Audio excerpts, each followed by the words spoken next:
Celebrating Black history may feel different for many educators in the U.S. this year, as 36 states have introduced or proposed bills that restrict critical race theory, or CRT, from being taught in the classroom. These restrictions are creating roadblocks on how Black History Month is taught in America.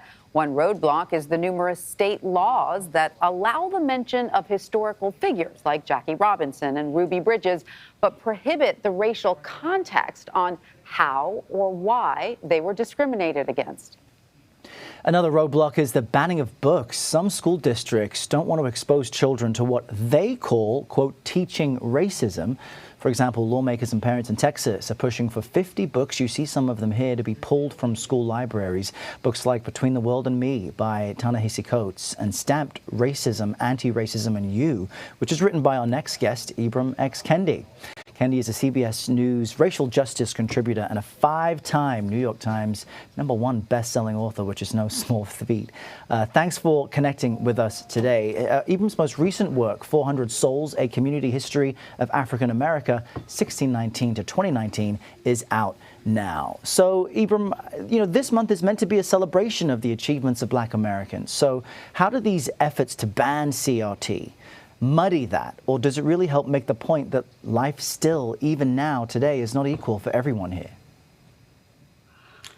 I do think it makes that point because, unfortunately, during the enslavement era, during the era of Jim Crow, there were efforts to ban the teaching of Black people, the teaching of racism. And so it's especially made it harder for teachers.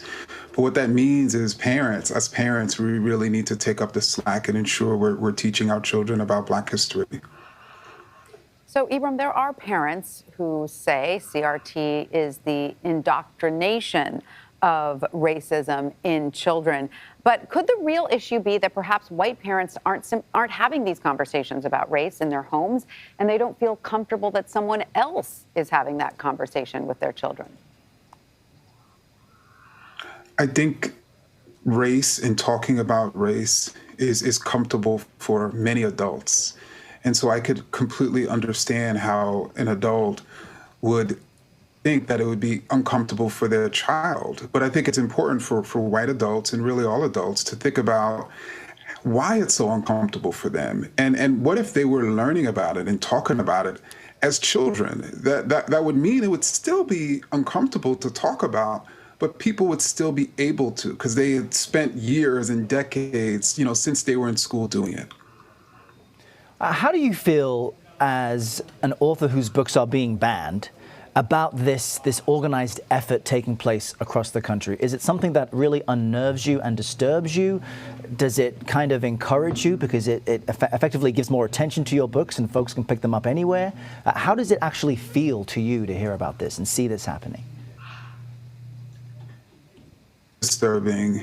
And I think one of the reasons why it's disturbing is when I look at some of the books that are being banned, these are like seminal books. These are classic books. These are the type of books that a child reads and it opens them up to a life of reading or to reading 5 more books on the topic. And I know for me as a child, I didn't read that much. It really wasn't until I came across books in which I saw myself on the page, in which it explained my experience. And so I mostly, one of the things that I fear is that it's making it harder for children to read and to grow up reading and to love reading and to understand their world and themselves. I understand that so deeply. I was such a bookworm as a child. My link to the whole world was through books. So it is always disturbing when you hear that any books are being taken away from children. Ibram, you are a professor at Boston University and you have taught all over the country. What sort of feedback do you get from your students about critical race theory?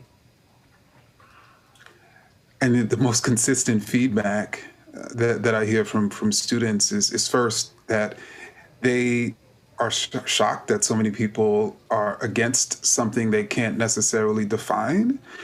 But then what they also say, particularly about the larger issue of talking about race or reading about race or understanding about it, is that they wish they would have learned what I'm teaching them in their college classroom in high school, in middle school, in elementary school, and they're frustrated that so much of the world has been hidden from them.